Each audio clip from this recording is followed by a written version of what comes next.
Hey, what is up guys? This is Nishi from MST.TV here, back with another Market Watch episode. Today we are looking over a couple of higher end cards that are currently trending on the market. So generally, I don't like looking at cards that are at the top of the market in terms of price. I generally find that for the average player, we're not just going to go and buy max rarity cards all the time. So I tend to focus on cards with limited availability or cards that are spiking up all across the board for their different versions. But there are a couple of important things I want to cover off today, and with some upcoming products and releases that we'll be seeing throughout the rest of the year, I think that these are still going to be important for us to talk about. Let's get started. Alright, so before we jump into any specific cards, I want to talk to you guys a little bit about the quarter century secret rares from Duelist Nexus. Now obviously I don't have a crystal ball or anything like that, but I'm going to argue that all of the quarter century secret rares that we're seeing right now coming out of Duelist Nexus are just way too expensive right now. So if you guys own them, you should try to offload them, and if you want them, you should wait for a couple of weeks before you try to buy them. So right now, it feels like all of the prices are sitting up as if the cards were regular Starlight rares from a core set. So that is, we're seeing the higher end ones like Revolution Synchron at around $300, while we have the cheaper ones like Fusion Armament around $100 to $150. However, I think it's a really big mistake to buy into the cards at these prices, and they're just inflated because there's only so much in terms of quantity available on the market. We have to keep in mind that normally, core sets have one Starlight rare in every 2 cases, or about 24 boxes, while with Duelist Nexus it should be 1 quarter century secret rare in every 4 boxes, or about 3 per case. Now obviously we are pulling from a bigger pool of chase cards in Duelist Nexus compared to usual, but these increased pull rates will absolutely cause the prices to tank as soon as the set is more widely circulated. Now, as a comparison, we should look at Battles of Legend Monstrous Revenge, and there are so many examples of this. For instance, Water Enchantress in quarter century secret rare. This card was like $250 to $300 if you were looking at buying it in that first week of release, while now you can get it for maybe like $100. At one point, this card was down at like $55. Even one of the better quarter century secret rares like Zeus, this card was $300 on release, back down to like $120 before bouncing back up to $170 now. Still much lower than what it was at initially. So right now I see people looking for quarter century secret rare cards early, and the prices all just seem so high. Like, I want to tell people to just wait on picking them up. Don't pay these crazy prices for it. The one that sticks out to me is Fusion Armament. I saw a couple of people posting that card for like $100 to $120 online, which, like, good for you guys for trying to offload the card as soon as possible, right? But I don't think that's a great price to pay for it, and I wouldn't pay that myself. I think a realistic comparison is something like Spiral Quick Fix, right? So in Battles of Legend, that card was hyped initially because we weren't sure how all of these quarter century secret rare cards were going to be priced, but no one really was like looking for Spiral Quick Fix, right? And now Quick Fix is only like a $40 to $45 card.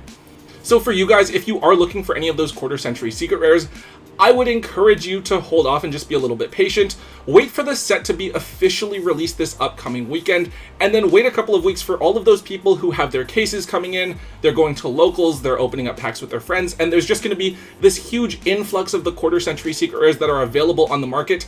For people that don't necessarily want them, they're going to post those, and all of the prices are going to come down a lot further. If you guys do have those right now, I would absolutely encourage you to try to offload them while you can, while the prices are so high, and then you'll be able to buy them back if you really want them in just a few weeks. Next up, we're looking at Welcome Labyrinth. So of course, Welcome Labyrinth is a key card for the Labyrinth strategy. It's basically an emergency teleport that can set itself back to the field. So with the reveal of Arius, the new Labyrinth monster coming in Age of Overlord, a lot of people are really hyped for Labyrinth since Arius gives the deck way more of a way to play the game on your opponent's turn, kind of reminding us of how tier limits could work with Havness. I'm really excited for the card, though realistically I do think that Labyrinth will probably see some sort of hit on the ban list before the card comes out. Now, it's kind of weird to look at Labyrinth cards to buy right now because we're expecting most of it to get reprinted in Tactical Masters. Ariana did see a bit of a buyout, but if you've been paying attention to the channel for a while, we all know that Ariana is expected to be reprinted in like a month and a half, and it really just isn't worth dumping so much money into the card now when it's going to get that budget printing in the near future. The card we're looking at instead is Welcome Labyrinth, the trap that was reprinted a bit early in Monstrous Revenge as both a secret rare and a quarter century secret rare. The secrets aren't too bad, they're only a couple of dollars each, but the quarter century secret rares saw a big price spike, going from around $80 to $85 to now being $140 per copy. I think it is pretty natural now for people to go after the highest rarity printings. Labyrinth is going to be a really cool deck to see in all high rarity between the quarter century and collector's rare cards, and while the lower rarity printings will tank when the new cards come out, the higher rarity versions are more likely to retain a bigger chunk of their value. This isn't an obvious buy, since we're unsure of how the ban list will affect things, but this card should remain as one of the more expensive pieces to come out of Monstrous Revenge for the foreseeable future. One other max rarity card here, it is Dark Hole. So Dark Hole is actually a pretty good card right now, and has been for the last format or two, with a bunch of players running Nightmare Corruptor Ibli as a way to mess with Kashtira. Dark Hole could either force out a negate, or free up your own board so that you could summon out Kashtira monsters. So Dark Hole got a quarter century secret rare printing in Monstrous Revenge, and this is actually the highest rarity printing of the card. It never got like an ultimate rare or starlight printing or anything like that, and the next highest rarity printing I think is the ultra rare version that was in one of the turbo packs. Now initially it did look like Dark Hole was going to be cheap. Even on release it was only around $100, and then it quickly fell to around $45 to $50. However, over the last couple of weeks, we've seen the card shoot right back up, and it is currently sitting just over the $100 mark on TCG Player with only 4 copies available. Now this should just be because this is the highest rarity printing of Dark Hole available. A lot of players want the max rarity versions of their staples, and they need playsets of the entire thing. So for the most part, the card has been moving at around $80 per. It's just a couple that have sold recently for over the $100 mark each. I'm not 100% sure about what to do here, to be honest. Battles is in such a weird spot because outside of the quarter century secret rares, the rest of the set just doesn't have very much value, so it can be a bit of a bust, and that might discourage people from opening it, and there might not be as much quantity of the cards listed back onto the market. For me personally, I like the secret rares, so if I had the higher rarity versions, I would probably just offload the quarter century secret rares anyways. Either way, I'm still expecting the price to come back down to around the $70 to $80 mark as people do slowly start to relist their copies back up. So we're jumping back to some more normal cards now, and we'll start with Visa's Starfrost. So Visa's Starfrost is a cool card for a couple of different archetypes, but perhaps the most important one that really brought it into the meta is Manadeum. The Manadeum cards from Cyberstorm Access really allowed Visas to show off what it could do, and while Manadeum still has flaws that prevent it from being a top tier deck right now, the deck can still make some really cool end boards and perform some really cool combos, and I think a lot of people believe that the deck might be good after the next ban list phases out a couple of the game's current decks. Now in Duelist Nexus, we did get a couple of cool cards to build on the Visas lore between Torrid and the new Synchro monster, so there were definitely some people that are trying to pick up all of the Manadeum stuff now, and that would include copies of Visa Starfrost. We did see a pretty significant jump in the price of both versions of Visas. The secrets went from $25 to now being $35, while the ultras went from being down at $28 to now being $40, and for both versions there are significantly less copies available on the market than there were just a couple of weeks ago. The stuff looks really cool. I've had my set of Visas since they first came out, and I've never actually played with them, but I saw a video that Lithium did where he combined the Testina stuff with the Manadeum, and it looked kinda cool. Maybe I'll give that a try. But Visas should be getting a reprint in the tins this year, and I doubt that they'll exclude it. They did include Fallen of Albaz in that year for the tins as well, and I think that the lore just ties so many themes together that Konami will want to make the cards accessible for players that are buying into the tins. I think that this card is definitely something to keep an eye on over the next month or so leading up to the tins, and if you aren't playing the deck, you might want to consider offloading Visa Starfrost because it's very likely to tank in price after that Megatin reprint. Up next, it is Rescue Ace Hydrant. So for those of you that were wanting to play Rescue Ace this format, I hope that you paid attention to the last time we talked about this card, where I recommended picking up the card after it had dipped back down to $20.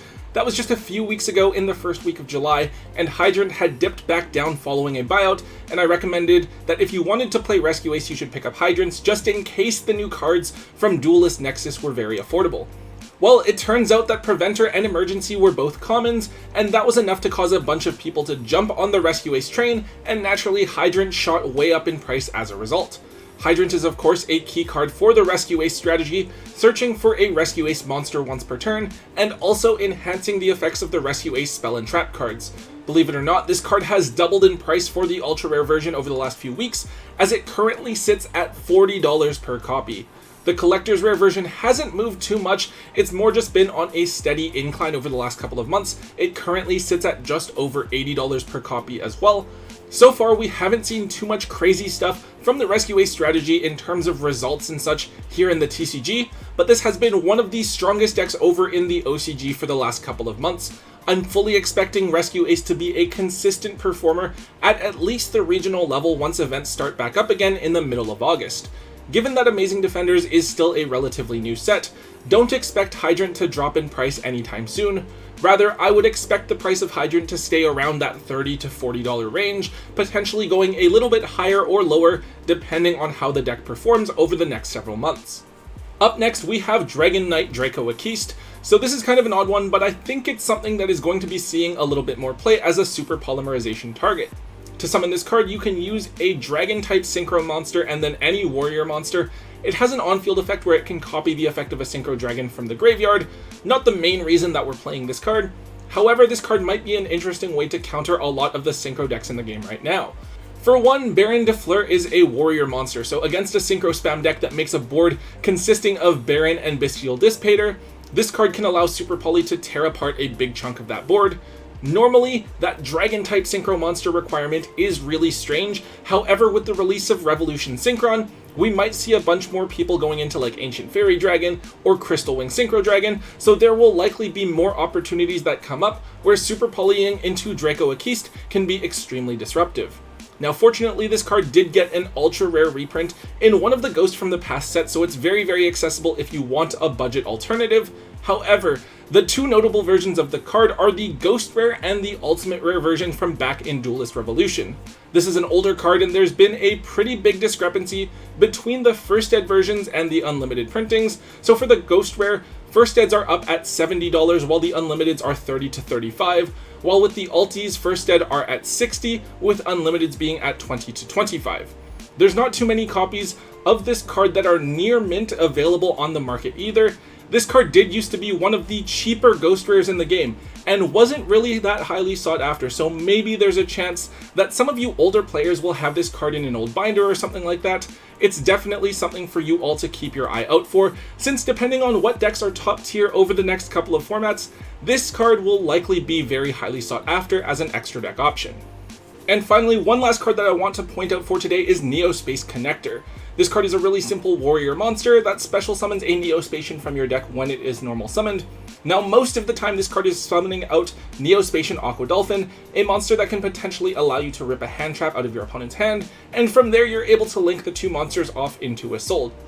This was all a really big part of the combos that In for Noble Knights did a few years ago, back when Halki Fibrax and Auroradon and Smoke Grenade of the Thief were all in the game. While those cards getting banned really did hurt the deck and the deck wasn't really viable after that, Noble Knights are revitalized with some new support cards in Duelist Nexus, including a new Synchro monster, a Link 1, and some pretty interesting spell cards. Neospace Connector is still an ideal starter for the deck. It forces your opponent to use their Effect Veiler or Ash Blossom earlier in the combo, since it can get ripped out of the hand by Aqua Dolphin, and of course the deck has other extenders that it runs to be able to pull combos off.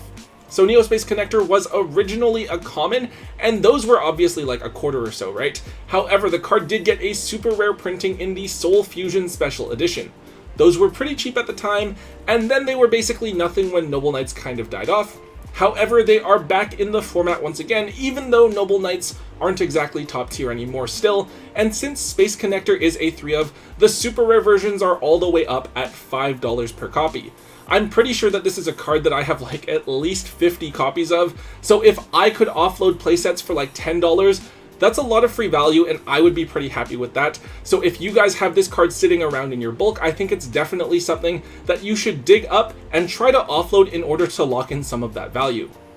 Alright guys, that is all we have for today. Some weird things happening, especially with some of those high rarity cards, but I know that like for me, I don't want to buy a card for 20 bucks and then find out 2 weeks later it's fallen down to 10, right? So I don't want you guys to make the same mistake, but with like high-end cards, where this can usually be avoided if you just look a little bit more towards the future.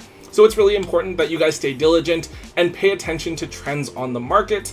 Anyways, if you guys did enjoy today's Market Watch, please make sure that you let me know by hitting that thumbs up button. Also, make sure you leave a comment in the comment section down below. And if you haven't, hit that subscribe button as well. And until next time, guys, don't forget to hold on to your MST.TV.